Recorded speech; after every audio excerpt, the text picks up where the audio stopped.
Мону күнүңүздөр менен сүйүктүү теле көрүүчүлөр, Элдик радионун кезектеги подкаст. Бүгүнкү биздин темабыз медиа сабаттуулук жөнүндө сүйлөшөлү деп турабыз. Ал эми бүгүнкү биздин коногубуз Ош билим берүү институтунун информатика кабинетинин башчысы жана ошондой эле Медиа Сабак фондунун түштүк регион боюнча координатору Тынчтыкбек Досмуратов агайыбыз. Саламатсызбы? Саламатчылык. Иштериңиз жакшыбы? Шүгүр жакшы. Чакыруубузду кабыл алып келип бергениңиз үчүн чоң рахмат. Ыраазычылык айтабыз эң башынан эле. Анан эң алгачкы суроо бул медиа сабаттуулук деген эмне? Ошол боюнча кенен түшүнүк айтып берсеңиз. Рахмат. Мен дагы ушул учурдан пайдаланып ушундай эфирге мүмкүнчүлүк бергениңер үчүн ыраазычылык билдирүү менен. Медиа сабаттуулук деген ошол соңку жылдары Кыргызстанда айрыкча билим берүү тармагында көп сөз болуп жаткан бир багыт болуп эсептелет. Медиа сабаттуулук дегенде бул эмне дейбиз, медианы кое туруп биринчи биз сабаттуулук дегенден келебиз да буга баягы адамдар менен. Сабаттуулук деген негизи ошол туура жазган жана туура окуй алуу, туура жаза алуу же туура окуй алуу. Бирок биз кээде ушуну бир бөлүп карашыбыз керек. Кээ бирөөнүн керек болсо кызыл диплому болушу мүмкүн, бирок сабаттуу жаза албашы мүмкүн да. Сабаттуулук дегенде биз өткөн кылымдардагы жана түшүнүк менен эле келе атабыз. Ооба, кат тааныган киши, кагазга жаза алган, анан андагы окуй алган киши деп ойлосок, бүгүнкү күндө албетте ал кагазы менен кошо кайсы бир медиа каражат менен пайдаланганда дагы туура жаза алып, туура окуй алыш керек. Компьютердабы, ноутбук деги эле телефондобу, бирөө менен жазышканда, электрондук кат алыш беришкенде, ошол эле WhatsApp'та мисалы жөнөкөй биз көп колдонгон. Ошондо жазган нерсеңди туура окуй алса, туура жаза алса өзү дагы бул адам сабаттуу. Тилекке каршы ошол жөнөкөй эле бизди баягы 1-2 класста эле окуткан грамматикалык эрежелер бар да. Ошонун негизинде эле жаза албаган, тилекке каршы кызыл дипломдуулар жок эмес. Андан кийин маалыматтык сабаттуулук деп коет. Бул ошол маалыматты ар жактан издеп таба билүү, андан кийин аны өзү дагы аны кураштырып же өзү жаңыдан бир маалымат иштеп чыга билүү көндүмү. Бул экинчи этапта да, бул медиа сабаттуулукка бараткандагы этаптар. Үчүнчүсү компьютердик ошол менен кошо эле эквиваленттүү бул мобилдик сабаттуулук деп эсептелет. Компьютерде иштей билүү. Компьютерди мындай программист же айтичилердей мыкты билбесе деле, өзүнүн жана муктаждыгына жараша эле компьютерди билүү деңгээли же болбосо ошол мобилдик сабаттуулук, мобилдик каражаттар менен иштей билүүсү, ошону сабаттуу иштей билүүсү. Андан кийин медиа сабаттуулук деген эми бул медиа деген негизи медиум деген баягы сөздөн келип чыгып атпайбы? Ортомчу деген, ортомчу каражат. Ошол ортомчу каражаттар аркылуу бирөө менен маалымат алышып беришкенде жөн гана маалыматты ала бербей, ал маалыматка кайсы бир деңгээлде анализ жүргүзүп, сынчыл көз караш менен жөн эле көрүнгөн эле маалыматка ишене бербей, анан өзү дагы бир маалыматты бөлүшөөрдө ал маалыматтын баягы жоопкерчилигин сезе билгенче бөлүшүү бул медиа сабаттуулук. Бул баягы көбүнчө субъективдүү тарабы. Баягы биздин мындан 10 кылым илгери эле Жусуп Баласагын улуу ойчу баягы атабыз айтып койгон. Баягы сөз айтылганга чейин сенин кулуң, айтылгандан кийин сен ал сөздүн кулусуң дейт го. Ошол сыяктуу эле нерсе да. Маалыматты бөлүшүп атканда ошол жоопкерчилик менен кошо бөлүшүү да. Бизде мындай жөн эле бөлүшө берет го. Анан дагы ошол кечирим сурайм, анан жанагы маалыматтын түрдүү формалары бар эмеспи? Текст, фото, видео, үн, ушул сан, ушул маалыматтын түрдүү формаларында бир өзү дагы бир билдирүү же контентти жарата билүү. Бул эми техникалык жагы медиа сабаттуулуктун негизинен ушул. Анан ами акыркы учурда өтө көп угуп калдык да, медиа сабаттуу болуш керек деген сыяктуучу. Азыркы доордо, азыркы заманда медиа сабаттуу болуу эмне үчүн керек? Ооба. Анткени биз азыр маалыматты илгеркидей гезит журнал, радио же теледен гана албайбыз. Ал тармак, бул салттуу медиалар өтө колдонууда азыраак, бирок такыр колдонуудан чыгып кетти дегенден алысмын. Колдонула берет, жашай берет, бирок ошол учурда соц тармактарда активдүү. Бирок соц тармактарда бир атайын мындай ар кимге мүмкүнчүлүк, маалымат чыгарганга мүмкүнчүлүк түзүлүп берилгендиги үчүн баардыгы эле бул маалыматты анализдеп туруп чыгарбайт. Же бир атайын жалган маалыматты, же кайсы бир тараптарды козутуучу маалыматтарды, бир негатив маалыматтарды чыгарышы мүмкүн. Ошондуктан биз маалыматтык доордо жашап атканда ал маалыматты майда көздүү электен өткөрүп, анализ жүргүзүп, андан кийин баягы адашып калбаш үчүн сөзсүз түрдө эң ириде билим берүү тармагындагылар, андан кийин окуучулар, ата эне, жалпы эле коомчулук кайсы гана тармактын өкүлү болбосун, баардык коомчулук бул медиа жана маалыматтык сабаттуулук көндүмүнө ээ болуш керек. Азыр эми окуучулар деп калдыңыз да, мисалы окуучулар мектеп партасынан баштап эле ошол медиа сабаттуулукка үйрөнүш керекпи? Көбүнчөсү ошо кулак кагыш катары айтып келишет го, негизи мектеп партасынан үйрөнүш керек медиа сабаттуулукту депчи. Бул боюнча оюңуз кандай? Рахмат. Эми мен баягы программага аябай окутуу мындай башталгыч класстардан эле оор багытта эмес, бир өзүнүн деңгээлине жараша акырын кире бериш керек. Керек болсо мектепке чейинки билим берүү мекемелеринде, бала бактыларда деле медиа сабаттуулук деп атайын предмет катары окутпаса деле, ошол медиа сабаттуулуктун элементтери камтылган, мисалы үчүн окуу программаларына ошо медиа сабаттуулуктун элементтери камтылыш керек. Тарбиячылар, мугалимдер башка эле өзүнүн предметине ылайыктуу сабакты өтүп атып эле кайсы бир теманы ошо медиа сабаттуулуктун элементтерин камтып өтсө, бул кайсы бир деңгээлде жакшы болот. Анан кийин албетте ортоңку жогорку класстарда медиа сабаттуулук бул атайын предмет катары кирсе деле болот, бул замандын талабы. Бирок эгерде ага мындай мүмкүнчүлүк болбой атса, баягы мен жогоруда айткандай башка эле предметти окутуп атканда деле темада элементтерин кошуп окутуунун усулдары бар. Ошол эле учурда информатика предмети менен анан адам бул медиа сабаттуулуктун техникалык өңүтү, мына ушул жактарын информатика предметинде көбүрөөк атайын тема же глава бөлүп окутса болот. Андан сырткары адам жана коом, адам таануу, ушул предметтерде ошондой эле азыр диндердин өнүгүү тарыхы деген сабак кирди. Ал жакта диндер жөнүндө билим гана бербестен, ошол алган маалыматты дагы сөзсүз түрдө мындай таразылап, сара эсептеп туруп алыш керек. Үй жөнүндө маалымат бериш керек. Анан эми азыркы учурда сизге деле байкап атат болуш керек, эми социалдык тармактардын өнүккөнүндө, интернеттин өнүккөн заманында жашап атабыз. Анан көпчүлүгү деген баягы социалдык тармактар, мессенджерлер аркылуу пикир алышып калды. Бул деген сабатсыздыкка алып келиши мүмкүнбү? Мындай болушу мүмкүн да, аны дагы кандай киши кандай аң сезимдүү пайдаланат, ошонусуна дагы жараша. Мисалы үчүн илгери баягы ошол соц тармактар болбогонго ар кимисинин баягы жазган анын сабаттуулук деңгээли өзүнүн мугалимине жана тар чөйрөгө гана белгилүү болгондуктан, мындай коомчулукка белгилүү кишилер көбүнчө баягы сабаттуу, билимдүү, кайсы бир деңгээлде интеллекти өнүккөн адамдар болгондуктан, сабатсыздыктын баягысы көп байкалчу эмес да. Азыр деле мындай элдер сабатсыз болуп кетти деп айта албайм. Мурдагыдай эле абал, бирок ошол сабатсыздардын мындай жүзү ачылып, себеби ар биринде колу кыбырай алгандын баарында эле телефон бар жана ал маалыматты тарата алат да. Ошондуктан бул жерде элдер сабатсыздыкка карап кетип калды эмес, ошо сабатсыздардын мындай жүзү ачылды деп айта алат элем да.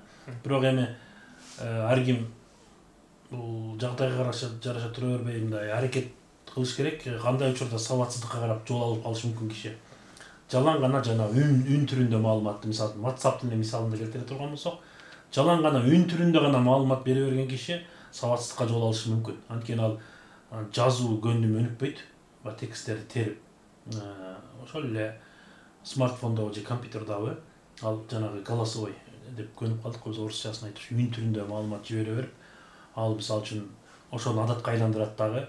Мезгилдин өтүшү менен өзү жанагы текстти туура жаздымбы, туура жазбадымбы, өзүн жазгандан баягы жазуу зарылдыгы келген учурда өзүнөн өзү күмөн санап кыйынчылыкка учурайт да. Бул дагы үн түрүндөгү маалыматты кайсы учурда дайыма эле үн менен жибере бербеш керек. Анткени ар адамга ошол учурда ал үндүү маалыматты угуу ыңгайсыздык жаратышы мүмкүн да. Ошондуктан дайыма эле үн эмес, көбүнчө ошол текст менен жазса, аркадан башка жумуш жасаган жерде көз жүгүртүп коет. Маалымат бат жетет дегендей. Ошондуктан сиздин сабаттуу же сабатсыздыгыңызга аныктай албаган же болбосо маани бербеген кишиге жазып атканда деле жекече сөзсүз түрдө баягы грамматикалык эрежелерди карманып туруп жазыңыз. Бул баягы бир кыйноо же тартипке салуу эмес, өзүңүздүн эле сабаттуулугуңузду күнүмдүк машыктырып турганга, күнүмдүктө тажрыйба алып турганга. Анан азыр эми баягы кыска видеолорду көрүп калбадыкпы, 1 мүнөт ичинде 3 мүнөттүк видеолорду көрүп, анан эксперттердин айтуусу боюнча ушундай термин бар дейт, клиптик ой жүгүртүү деген. Анан ушунун пайдасы, зыяны жөнүндө дагы айтып берсеңиз. Ооба, клиптик ой жүгүртүү, бул клип деген негизи маалыматты видео аркылуу, кыймыл аркылуу, анимация аркылуу берүү. Адамдарды мисалы үчүн маалыматты элестетүүсүнө аябай жардам берген бир ыкма да клип же болбосо ошол эле видео дейли, жалпылап айтканда. Мисалы үчүн мен муну мындай жөнөкөй эле биз Чыңгыз Айтматовдун чыгармаларына салыштыра турган болсок, Чыңгыз Айтматовдун чыгармасын китептен окубай туруп кинодон биринчи көргөн киши кийин китептен окуса жанагы кинодогудай гана деңгээлде элестетет да. Чектүү элестетип калат кайсы бир деңгээлде. Ал эми чыгармасын өтө аң сезимдүү, өтө элестетүү менен элестетүү баягы эмес жөндөмү күчтүү адам окуп алса, киносун көргөндө ичи чыкпай калат, мындай кала берет да. Ошондуктан мындай да баягы клиптик ой жүгүртүүнүн баягы плюс минус жактары бар. Аны элестете албай, көп китеп окуганга такыр мүмкүнчүлүгү же баягы дарамети жетпегендерге бул клип менен берүү деле оңой ыкма. Жок дегенде ошол өзү элестете албаса да даяр элести өзүнө кабыл ала бериш керек. Ал эми тек гана дайыма эле ошол клипти гана көрүп өскөн муун же сегмент дейбизби, булар барган сайын жана сынчыл ойлом мокой берет да. Себеби ал тек гана көргөн нерсеси менен гана жашайт, окуп өзү элестетип, анализ жүргүзбөйт. Берилген маалымат деле көргөн маалыматына ишенип баштайт, жыйынтыгында манипуляциянын курмандыктары болушу мүмкүн. Бул клиптик ой жүгүртүүдө видеолор баягы тез алмашат. Анткени өзүңөр байкап атканда азыр Reels, Stories дегендер бар эмес, баягы TikTok бизде эми бөгөт коюлду. Мындай сени башка жакка өткөрө койбой өзүнө тартыш үчүн баягы кадрлар тез алмашат да. Анан жалтырак жултурак деген нерселер көп. Логиканын жоктугу иштейт. Ошондуктан клиптик ой жүгүртүүдөн арылып туруш үчүн сөзсүз түрдө сынчыл ой жүгүртүш керек. Анан uzun тексттерди окуп өз алдынча китеп, анан узак тасмаларды дагы көргөнгө бир сабырын сынап туруш керек адам. Азыр эми балдар да көп кездешет да мына нерсечи мектеп окуучуларында. Ошол таризде сураганым, анан эми кийинки сурообуз мындай болсун. Жалган маалыматтар азыркы учурда биздин мессенджерлерде, социал тармактарда да көп тарап жүрөт. Анан буларды кимдер жаратат, анан максаты эмне деген сыяктуу сурообуз атсам да. Рахмат. Эми бул жалган маалыматтар негизинен экиге бөлүнөт. Бул биринчиси фейктер. Бул жасалма жалган десек дагы туура болот да. Мында атайын максаттуу жасалат. Ал эми кээ бир дезинформация баягы нелер, дезинформация деп коебуз. Кокустан, мисалы үчүн адашуу, сиз мага айтсаңыз, мен өзүмдүн аң сезим кабыл алуума жараша кийинки адамга айтам. Ошентип атайлап жалган кылбайсың аны. Кокустук жол менен жана бузук телефон сыяктуу кылып өзгөрүп кетип жалганга айланат да. Бул атайын болбойт. Эми фейктер деген максаттуу болот. Албетте бирөөсү тамашалоо, дүрбөлөңгө салуу, же оппоненттин атаандашын каралоо, айрыкча шайлоо өнөктүгүндө. Мисалы үчүн мен сиз менен жакшы эле агайыны катары дос болуп жүрө берем, бирок ичимен сизге душмандыгым бар болсо, керек болсо фейк фабрика жумшап коюшат да. Мисалы үчүн бир 5-6 балага же 40 бала ушундай тараптарга акча төлөп, алар мисалы үчүн өзү ар бири жүздөн аккаунт ачып туруп жанагы каралайт да, комментарий башкаларда. Бул оппоненттин каралоо, дүрбөлөңгө салуу, кыскасы кимдир бирөөнү жаман көрсөтүү максатында дагы атайын элди адаштыруу максатында жасалат фейктер. Анан эми байкап көрсөк, айрым маалыматтарга караганда фейк маалыматтар тез тарайт экен да. Эмне үчүн? Билбейм, баягы элдин баары деп айтпайлыбыз, көпчүлүгү ушундай жалган маалымат, ызы-чуу, интригаларды көбүрөөк мындай жактырганын байкап жүрөбүз тилекке каршы. Анан бул фейк маалыматтар элге окумдуусун кылсын деп татаалдаштырбайт, жөнөкөй кылып жеңил желпи кылып берет да, тез окуганга. Анан көпчүлүк эл баягы жеңил желпи маалыматка тез азгырылат. Убактысын көрбөй баягы тез өткөрүпчү. Анан эми айрым бир фейктерди да туура түшүнсөк болот. Мисалы үчүн тийиштүү органдарда иштеши мүмкүн да. Мисалы үчүн милиция тармагында, улуттук коопсуздук тармагында же болбосо коргоо тармагында, аскердик ушундай тараптарда мисалы үчүн интернетке ачык чыгып комментарий же мындай кылганга уруксат бербеген мекемелер болуп калат да. Анын кызматкерлери жөн гана интернеттеги маалыматтарга сар эсеп салып, бирок өзүнүн атынан чыкпай, ал эч кимге жамандык деле кылбайт, просто эле башка ат, башка фамилия, башка сүрөт менен чыгат. Бирөөлөргө жамандыгы жок эле фейк аккаунттар да булар. Бирок булар эми өтө аз пайызды түзөт. Бирок көпчүлүгү ошол баягы чыныгы жүзү менен чыгыштан балким жумушу уруксат мындай мүмкүндүк бербеши мүмкүн өзүнүн жумуштуга баглап. Кээ бирөө мисалы үчүн өзүмдүн аброюма шек келтирип алышы мүмкүн, балким мен туура эмес жазып деп өзүнөн коркуп, кээ бирөө атайлап эле баягы душмандарынан өч алуу максатында деле ошо фейк аккаунт менен кирип аларды жамандап же сындап же тийишип тамашалашып ушундай тилекке каршы ушундай жагдай бар. Ооба. Эми эксперт деп эле жөнөкөй эле кадимки эле катардагы адам маалыматтын чын жалган экенин, фейк эмес экенин кантип аныктаса болот? Мындай жөнөкөй бир жолдор барбы? Ооба, баягы фейкти аныктоонун баягы кандай десем, ыкмалары аябай эле көп негизи. Жана негизги ыкмалары адам эң негизгиси сынчыл ой жүгүртүш керек. Баягы илгерки комсомольская правдага ишенгендей эле ишене бербеш керек. Тилекке каршы бизде айрыкча орто муун, улуу муундар көргөн маалыматына ишене берет да. Анан азыркы жаштар көп деле ишене бербейт, биринчи көрүнгөн сөзсүз карайт.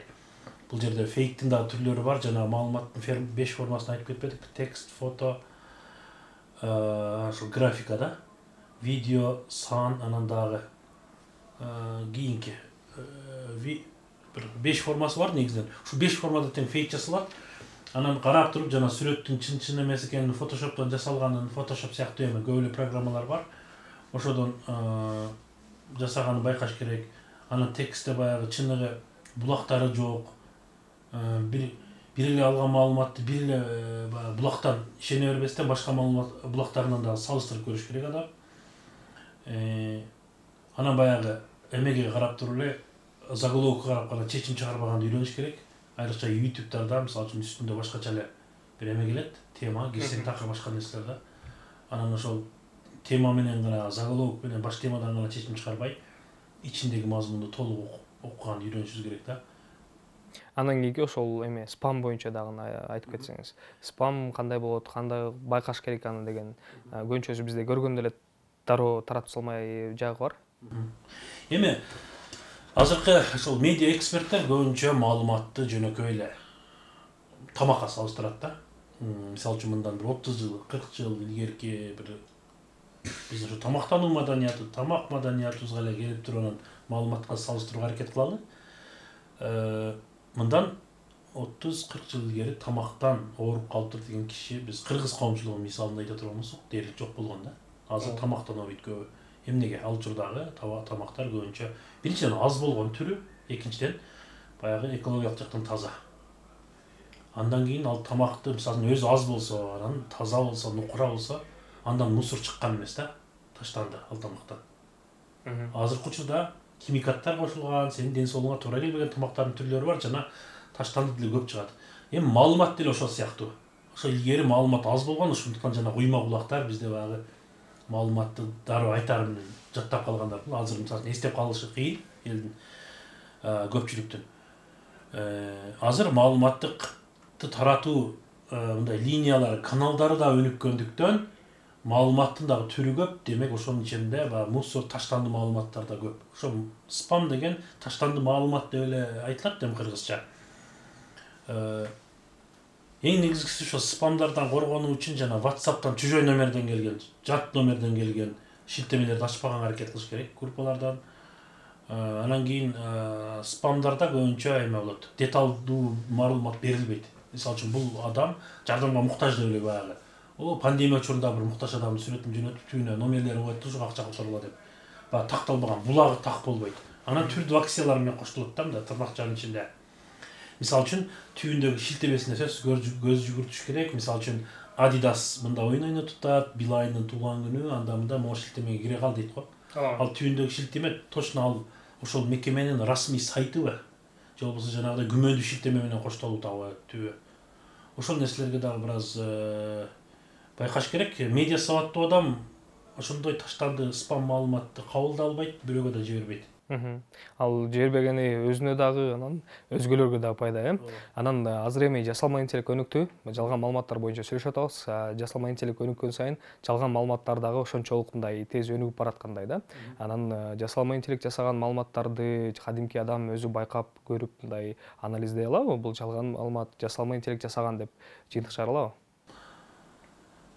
Ооба, жанагы бул деле аң сезимдүү кабыл алышыбызга жана ошол тармак боюнча бир аз кызыгып, мурда изилдеп билим алганыбызга сөзсүз жараша болот. Анан биз мынау маалыматтык технология аябай өнүгүп аткан доордо биз кайсы бир нерсени мындай бөгөт кое албайбыз. Биз каалайбызбы, каалабайбызбы?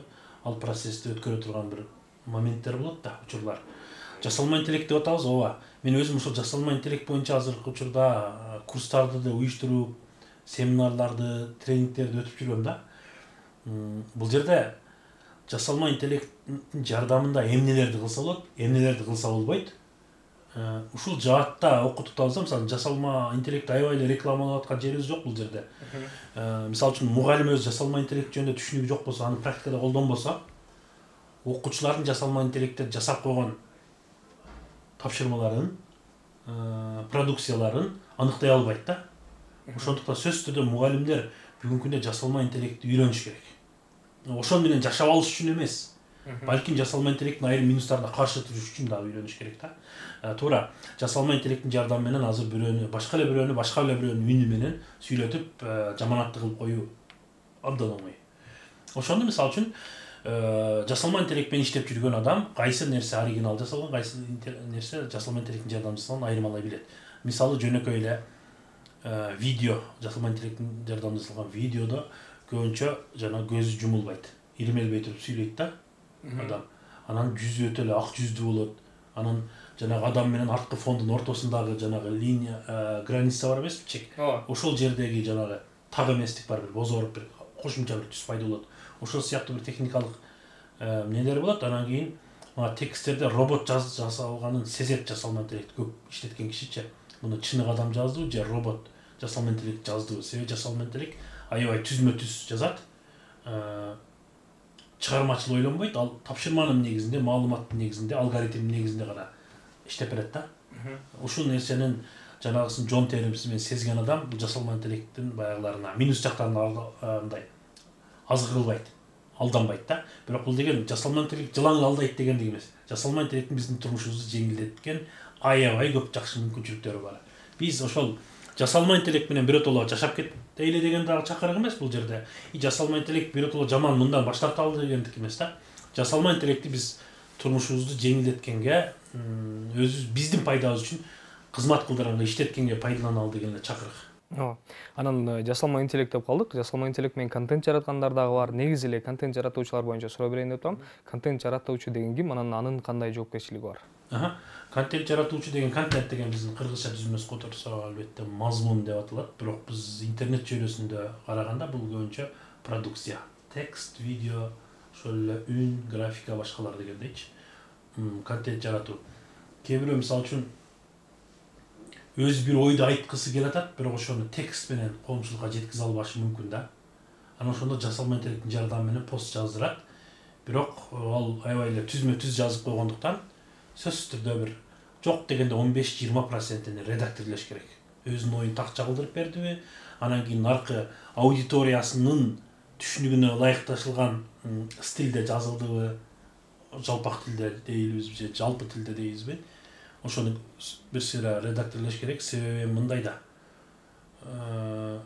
бир беттик бир пост же болбосо бир кандай десем, бир тезис жазыш үчүн башынан өлдөн жазгандан көрө жасалма интеллект жардам берип, анан кийин ал сени канчалык оюңду чагылдырып берди, аны оңдоп туруп кошумчалымча кылып койгон дагы мындай. Ушул вариант жакшыраакпы деп ойлойм да. Себеби жасалма интеллект бул кишини мындай жалкоо кылып коет экен дегендер деле бар да. Мисалы үчүн бул деле техника да. Мындайча айтканда, сиз ушул жерден Ош шаарынан Өзгөн шаарына илгери сиз жөө барган болсоңуз, азыр машина менен 1 сааттын тегерегинде жетип барасыз да. Бирок бул машина кишини жалкоо кылып коет экен деп жөө баспай элесиз да. Демек, биз бул жасалма интеллектти дагы аң сезимдүү пайдаланышыбыз керек. Анан эми жасалма интеллект пайда болгондон кийин кимге кандай билбейм, бирок мага деген мындай шылуумдарга бир жардамчы болгондой эле сезилет да, интернет шылуумдарыначы. Анан ошол интернеттеги шылуумдарга дагы мындай каршы туруш үчүн кандай жолдор бар? Мисалы интернеттеги шылуун экенин кантип байкаса болот? Мындай биринчи маалыматтарданбы, балким биринчи келген баягы СМСтерденби кантип байкаса болот? Шылуундарды эми мындай, сизди балким фишинг кылабы же башка кылабы? Биринчи сизди колго алып алыш үчүн кээде позитив маанайда көбүнчө жазышы мүмкүн. Анан карасаңыз жана күмөндүү сүрөттөр болот бул шылуундар. Айрыкча мисалы үчүн европалык же мына жакынкы Чыгыш Азиянын сүрөтүндө келбетиндеги бир сүрөттөрдү коюп алып туруп акча сунуштайт же болбосо мисалы мурас калтырып кетем, сен мага биринчи мынча кичинекей котор ишеним, анан кийин мен сага мынча котором деген сыяктуу. Анан эң негизги шылуумдарга кабылбаш үчүн санариптик гигиена иштеш керек, биздин өзүбүздө санариптик коопсуздук иштеш керек. Бизде мисалы үчүн тилекке каршы бирөөнүн электрон почтасын сурасаң, пароль менен кошо көрсөткөндөр бар да. Пароль менен логиндин айырмасын көп деле аңдабаган тилекке каршы биздин замандаштарыбыз бар. Ошол учурда баягы коопсуздук дегенде пароль сыр сөзүн дагы өтө мындай канчалык татаал сыр сөз койсоң ошончолук ал ишенимдүү болот да. Менимче ушул санариптик коопсуздук менен санариптик гигиенаны эске алыш керек. Анан мисалы үчүн биз каалайбызбы, каалабайбызбы, бул тармак өнүгөт жана ошого жараша өзүнүн баягы кандай десем, сиз айткандай шылуумдар көбөйөт. Эми сиз билбей баары бир аларга каршы туруш үчүн биз дагы алардан кем эмес билимге ээ болушубуз керек. Ушуга улай эле суроо, биздин элде нетикет канчалык? Нетикет деп негизи этикет деген сөздү биздин коомчулук билет. Этикет бул туура жүрүм турум, ал эми нетикет дегенде баягы нет деген орустун сөзү эмес, бул нет деген интернет түйүн, сет байланыш. Ошол интернет, телефон деген ушул медиа каражат аркылуу байланышы учурундагы жүрүм турум. Бизде тилекке каршы өтө жакшы иш жылтарлык деп айта албайм. Бул эми нетикет дегенди дагы чечмелеп мисалдарды келтирсек, анан балким угармандарга айрымдарына түшүнүктүү болуш керек. Нетикет деген бул биздин жүрүм турумдун эле, мисалы үчүн бир жерде тамак жегенде көптөр үн чыгарып тамак жебе, арка адамдардын ыңгайын ойлоо, жаныңдагылардын. Бир жерде аябай тынчыраак коомдук жайда өзүңдү жакшынакай алып жүр дегендей. Биз ошол эки жүздүүбүз да негизичи. Жашоодо мындай эле маданияттуу болуп көрүнөбүз да, интернетте билгенибизди кылган да. Бирок интернеттеги сен менен ар жакта баарлашып аткан адам деле живой, жашындай, тирүү жан да. Ортодо бул медиа каражат эле бар. Биз бирок ошол медиа каражатты эле карап туруп, буяктан эч ким көрбөйт деп эле ошондой позицияда аракет кылышат да биздин адамдар, биздикилер тилекке каршы. Бул сен менен ал адам менен жазышып атканда, маалымат алышканда канчалык жакындыгың бар сенин. Аябай эле жакын адамың болсо анда эч маселе жок да, мындай эркин, каалаган нерсени жөнөтүшөсүң жана каалаган жагдайда, каалаган убакытта. Бирок тилекке каршы бизде тааныш эмес эле киши сөзсүз түнү бир маалда деле чалып берет, керек болсо видео чалуу кылат, анан өзүн тааныштырбай туруп эле маселе көтөрөт. Ушундай тилекке каршы нетикеттин маселелери аябай эле оор десек болот. Анан баягы группаларда, WhatsApp группаларда тиешеси жок эле нерселерди жибере берет. Мисалы үчүн сиздин коллективдин группасы, кесиптештериң, демек ошол кесибиңерге, ошол жумушуңарга байланыштуу гана маалымат алышып беришли керек да. Анан ал жакта кайсы бир нерсени реклама кылыштын кереги жок. Анан туугандардын группасында аябай туугандарча эле маалымат алышып бериш керек. Ал жакта сенин жумушуңда кандай нерселер жасап атканыңды алар туугандарына кызыгы жок да. Ошол сыяктуу маселелер. Анан бирөөнүн мисалы үчүн паролуна кызыккандар бар, мисалы үчүн. Ошол эле нерсе банкоматта акча алып атканда байкайсың. Сен акча терип атсаң, паролуңду терип атсаң, мындай шкалап карайт го. Анан ичинде сумманы эметип атсаң дагы, операция жасап атсаң да аябай карайт да. Бул адамдын жеке баягысы. Бул деле кайсы бир деңгээлде ушул маселеге кирет. Медианын терминдери боюнча кенен түшүнүк берип атасыз. Этикет боюнча чоң рахмат. Анан эми кезектеги термин бул кибербуллинг, анан буллинг деген да терминдер бар.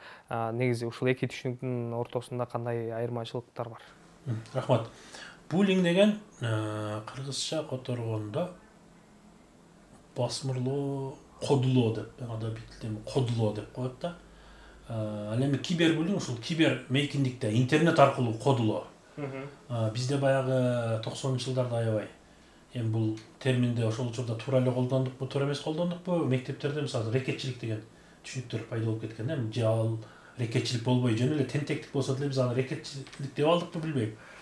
Ошондогу бир маселелер да. Мисалы үчүн буллинг дегенде кодулайт.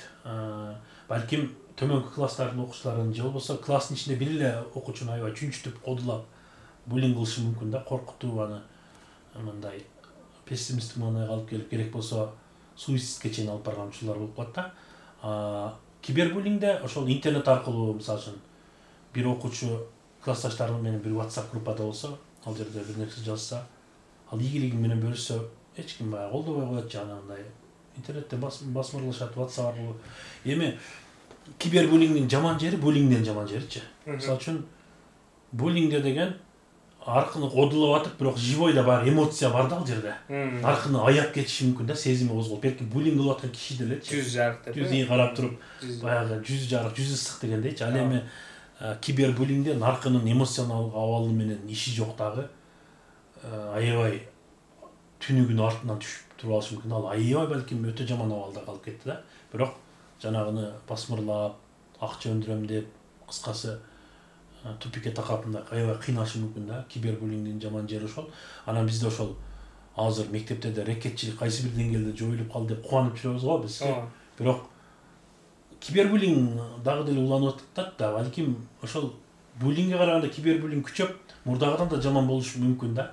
Ошондуктан кибербуллинг тууралуу аябай маалыматты берип, ал кибербуллингге кабылганда игнор кылып кой, же анын кутулуунун оңой жолдорун бизге өрөк окуучуларга эметишибиз керек да. Бул эми болбосо аябай күчөп баратса тийиштүү адамдарга кайрылуу, кимдерге кайрылыш керек этаптары менен, ошону үйрөтүшү керек. Анан көпчүлүк ата энелер ошол баласынын кибербуллингге кабылып атканы менен мындай көп деле чатагы жок, иши жок да тилекке каршы. Баягысы сабагын сурап, сабагың кандай болуп атат деп сурамак, мындай турсун, ошо кибербуллингге кабылып аткан психологиялык бир абалдары менен мындай кабар таппаган ата энелер бар да. Анан мындай өнүккөн өлкөлөрдө баласына жакшы мамиле кылган, мындай билимине, анын келечегине кызыккан ата энелер сөзсүз балдарына кибербуллинг тууралуу айтып берет. Анан кибербуллингге каршы туруу боюнча дагы кеңештерин берип, мындай психологиялык абалдан чыгарып турат да. Же болбосо кибербуллинг боюнча ал түшүнүгү жакшы болуп калган окуучу бул кибербуллингге кабылаарда дагы ага каршы кандай туруштук берүүнү дагы билет. Азыр эми кибербуллинг жөнүндө айтып атабыз. Сиз өзүңүз дагы медиа сабак фондунун түштүк региону боюнча координаторсуң, көптөгөн долбоорлордо иштеп жүрөсүз. Ошол менен катар эле азыр медиа сабаттуулукту жайылтуу жарыяны кандай болуп атат? Ошол жөнүндө дагы кенен айтып берсеңиз. Рахмат. Ошо сиз жогоруда атап өткөн медиа сабак фонду буга чейин ошол 2012-жылдардан бери эле, мындан 10 жыл илгертен бери баягы эми долбоор ба донорлордун негизинде бир кайсы бир аудиторияларга, саналуу эле аудиторияларга бир эмелерди жүргүзүп келген да, семинар тренингтерди. Кийин ал масштабы кеңейип отурду. Бирок ошол учурда министрлик дагы бул боюнча кабар таап 2017-жылдары меморандум түзүп, ушул медиа сабаттуулуктун элементтерин адам жана коом предметине, информатикага айрым бир элементтерин кийирүү боюнча программаларды жаңылоодо, стандарттарды жаңылоодо эске алган. Андан сырткары бүгүнкү күндө келечек үчүн билим берүү деген ири долбоор бар. Ал жерде санариптик сабаттуулук боюнча окутуп атканда дагы бир күн ошол медиа сабаттуулукка арналган. Андан сырткары баягы бүт уюмдар, мисалы үчүн жаштарды колдогон уюмдарда дагы ушул медиа сабаттуулукту жайылтуу өнөкөтү Кудайга шүгүрлүү бар, бирок биз ага канаттанып калбашыбыз керек. Себеби бул медиа сабаттуулук боюнча интернет өнүккөн сайын жаңы терминдер, жаңы түшүнүктөр, аны менен кошо жаңы көйгөйлөр ортого чыгып атат. Ошондуктан бул медиа сабаттуулукту жайылтуу, окутуу жарыяны мындай үзгүлтүксүз боло бериш керек деп ойлойм. Ар дайым. Ата энелер тарабынан дагы мүмкүн болушунча жардам иретинде балдарына да кошумча үйрөтүп кетсе. Ата энелерге да окутулуш керек. Ата энелерге да. Ата энелерге азыр окутулуп атабы? Же ата энелерге системалуу түрдө жок, бирок баягы бир кайсы бир мектептер өздөрү ата энелер чогулушунда бул медиа сабаттуулук боюнча маалымат берип, бир жеке демилгелердин негизинде эле болот да, бул системалуу пока андай жок. Чоң рахмат агай. Медиа сабаттуулук боюнча бүгүн сону маек курдук деп ойлойбуз. Анан эми эфир соңунда сизге эркин микрофон берели. Эркин микрофон. Рахмат.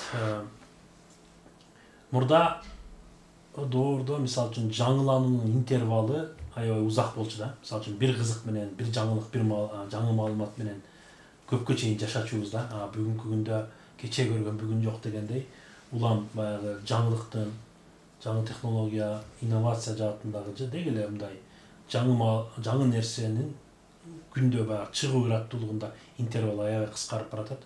Ошондуктан замандаштарымды, ичинде мугалимдерди, окуучу досторду айрыкча да эми өз негизи бардыгы жарандарга тийиштүү ушу улам билимиңерди өркүндөтүп, медиа сабаттуулук боюнча улам жаңыланып тургула деп айтып кетет элем кесиптеш катары. Анан бардык ушул угармандарга медиа сабаттуулук каалайм. Анан эң биринчи ден соолук, Дес болуп калайын. Сиздерге дагы ийгилик. Чоң рахмат, сизге чоң рахмат чакырууну четке каппай келип бергениңиз үчүн. Сүйүктүү телекөрүүчүлөр, бизде бүгүнкү темабыз медиа сабаттуулук жөнүндө пикир алышып маектештик. Бүгүнкү биздин коногубуз да бир жолу айта кетели, Ош билим берүү институтунун информатика кабинетинин башчысы жана ошондой эле медиа сабак фондунун түштүк регион боюнча координатору Тынчтыкбек Достумуратов агай болду. Кийинки көрсөтүүлөрдөн амандашканча аман болуңуздар.